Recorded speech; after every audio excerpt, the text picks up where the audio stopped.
Hi guys, Pete here from Ashton's Cars. Today showing you around a 63 plate Hyundai I30. Really great alternative if you're looking at things like Astras and Focuses. The Hyundais have got a solid reputation for reliability, and this is the diesel model which has got free tax on it. So have a little look around it, see what this car's got to offer, and if you're in the market for a medium-sized car at the moment, especially if you're after a medium-sized diesel with low running costs, consider an I30, because Hyundai have just come leaps and bounds over the last few years in their cars, and the I30 is one of the cars that has really built that reputation up. This one's 10 years old now, and it's a facelifted version of the I30. This shape came out in 2012. It's got the LED front lights, it's got some pretty nice curves, I think, to the side profile of it, and all in all it's quite a pleasing looking car.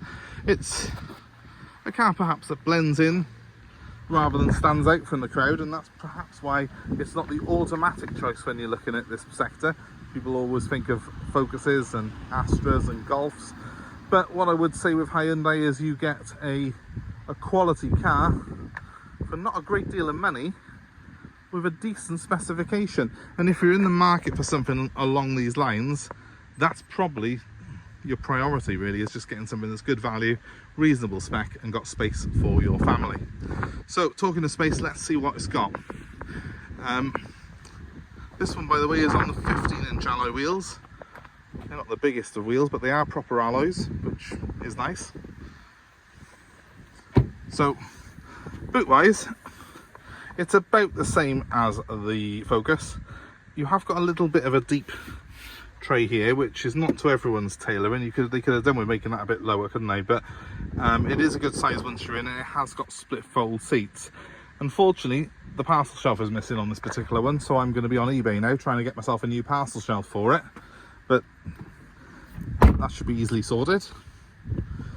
Moving on to the rear, we've got some rubber floor mats which have been fitted aftermarket by the looks of things.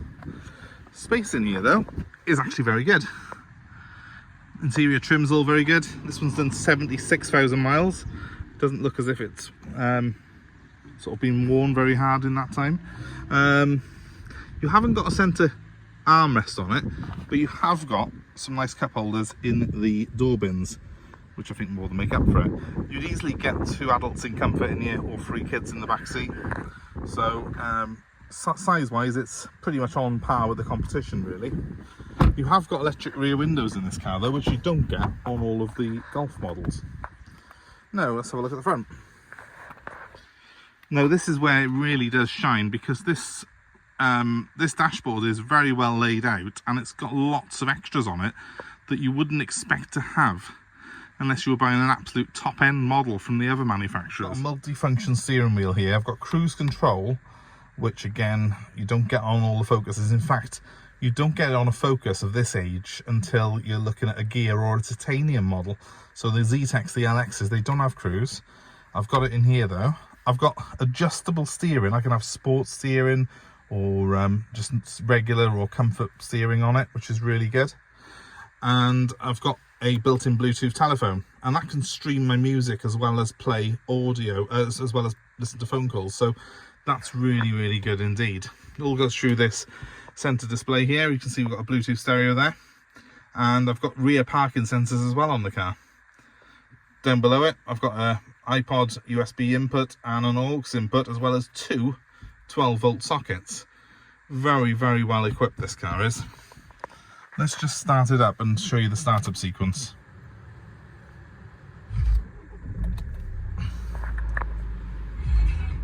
Now, straight away, nice cold air conditioning. This car's got ice cold air conditioning. It's really, really good, in fairness. Let's just see what it's been doing to the gallon. Now, I know for a fact the previous owner of this car was mostly doing local mileage, so she wouldn't have been doing long motorway runs. It's still averaged 41 to the gallon though. And I reckon if you're on a run, I know because I've ran one of these before, I know for a fact that you can get well over 50 to the gallon out of this car. if you're driving it sensibly. So I've got this button here for the steering. I can flick through, look, comfort mode, normal mode or sport mode, and it does make quite a difference to the steering feel of the car.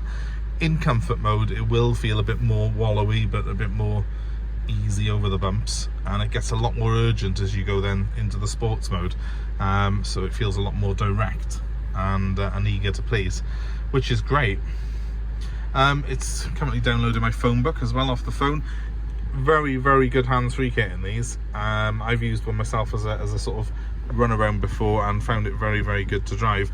And also, let's just say that the interior, apart from those little bits of wear I pointed out, is very good. The materials seem quite nice.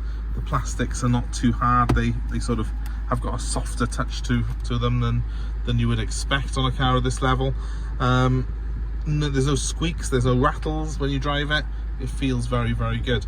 So overall, it's a very pleasing car to be in. The little couple of marks on those interior trims are my only criticism.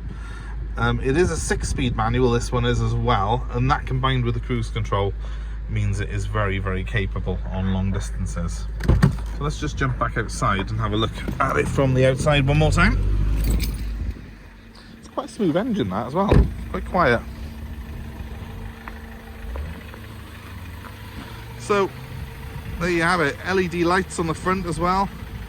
I think it's quite a stylish looking car. It's obviously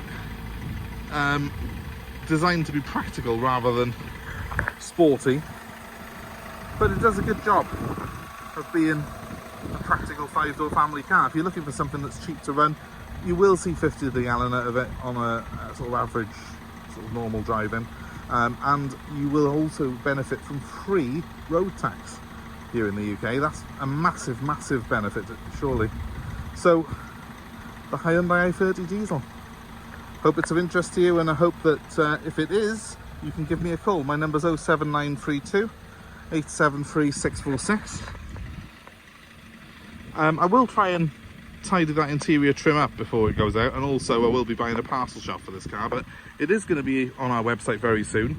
But that number one more time is 07932 873 646. If you are in the market for a family car, especially if you're looking for something diesel, 5-door and cheap running costs, this is probably the one I'd recommend actually over the Ford Focuses and the Astras. I think Hyundai are a very underrated company, and they really have come on leaps and bounds.